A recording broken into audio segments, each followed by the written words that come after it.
Welcome to this explainer. To kick things off, we're going to start with something that's incredibly frustrating, but I guarantee it's deeply familiar to anyone who spends time on the internet.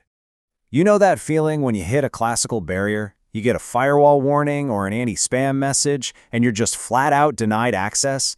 The rigid rules of our everyday, macroscopic world are telling you that you're stuck on one side of a wall and there is absolutely no passing through. Now, imagine an entirely absurd scenario. Say your pet cat is running full speed right at a solid living room wall. But instead of sniffing around or walking out the door to see what's on the other side, your cat just vanishes and instantly reappears on the other side of that solid wall. In our normal classical reality, that's completely impossible, right? It sounds like pure science fiction. Well, it turns out this science fiction concept is actually a foundational reality at the subatomic level. It's a phenomenon called quantum tunneling, and it relies heavily on something known as wave-particle duality. This is basically a mind-bending concept where quantum entities, like electrons, don't just act like solid little dots of matter. Instead, they simultaneously exhibit the properties of waves. Think of it this way. In our classical world, your location is exact. You can be precisely mapped out using fixed x, y, and z coordinates. But down in the quantum world, location is really just a probability wave. The crest of that wave represents where the electron is most likely to be found, and the trough is where it's least likely. Because it's all based on these probabilities, an electron hitting an impassable barrier actually has a tiny but critically non-zero chance of simply materializing on the other side. Which brings us to Section 1, the impossible Sudoku, and our quantum conundrums. Because honestly, trying to understand this reality is exactly like trying to solve an impossible puzzle. No matter which corner of quantum mechanics we start in, we always hit some logical conundrum that forces us to completely rethink how the universe works. Take the number 300 million meters per second. That is the speed of light, famously known as the absolute ultimate speed limit of our universe. Yet the very first way quantum mechanics breaks our reality is through what Albert Einstein skeptically called spooky action at a distance. This phenomenon appears to allow physical systems to influence each other instantaneously, completely ignoring that universal speed limit. The second challenge loosens our grip on reality even further. It actually centers around a very famous historical debate between two titans of physics. On one hand, you have Albert Einstein, who insisted that the universe is made of well-defined stuff that exists whether we're looking at it or not. I mean, otherwise, how could we even do science, right? On the other hand, Niels Bohr argued that to avoid that spooky faster-than-light action, we just have to accept that the world simply doesn't have definite properties unless we are actively measuring or observing it. If that wasn't strange enough, our third conundrum brings in retrocausality. In a slightly foggy corner of quantum logic, some physicists propose that to rescue Einstein's definite reality without accepting his dreaded spooky action, we might have to accept that time is a two-way street.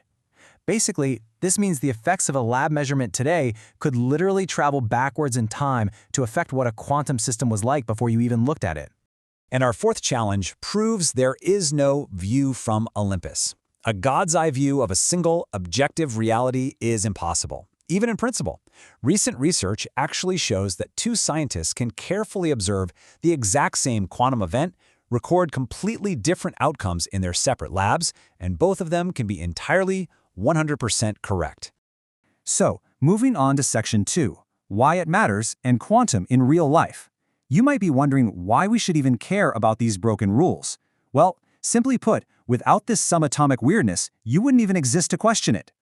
To put it into perspective, the nuclear fusion that constantly powers our sun, giving us light, warmth, and sustaining literally all life on Earth, doesn't actually have enough energy to happen under classical physics. It's only possible because particles quantum tunnel right through energy barriers that they technically shouldn't be able to cross. But beyond just keeping us alive, we've actively harnessed this broken reality for modern technology. Quantum tunneling is the exact mechanism behind scanning tunneling microscopy, or STM. This tech is a real game changer because it allows scientists to capture images of solid surfaces directly at an incredibly fine atomic and submolecular resolution. This leads us to Section 3, art, analogies, and making sense of quantum. Because let's face it, humans simply didn't evolve to understand this stuff intuitively.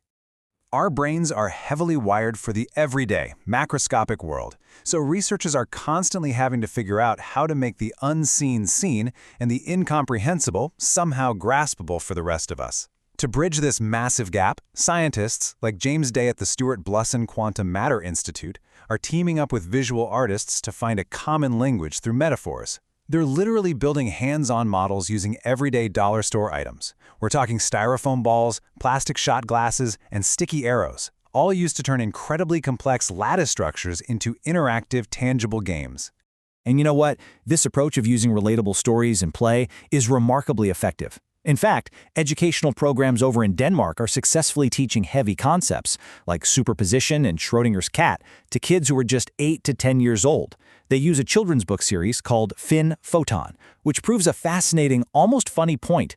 An unspoiled child's imagination actually grasps quantum weirdness far better than rigid adult logic, simply because kids haven't yet been completely trained on what's considered impossible. All of this leaves us with one final impossible Sudoku puzzle to ponder. If, at the very foundational level of our universe, not even an all-seeing Zeus on Mount Olympus could observe a single, absolute, objective fact of a quantum event, is our rigid, classical, everyday reality just a very comforting illusion?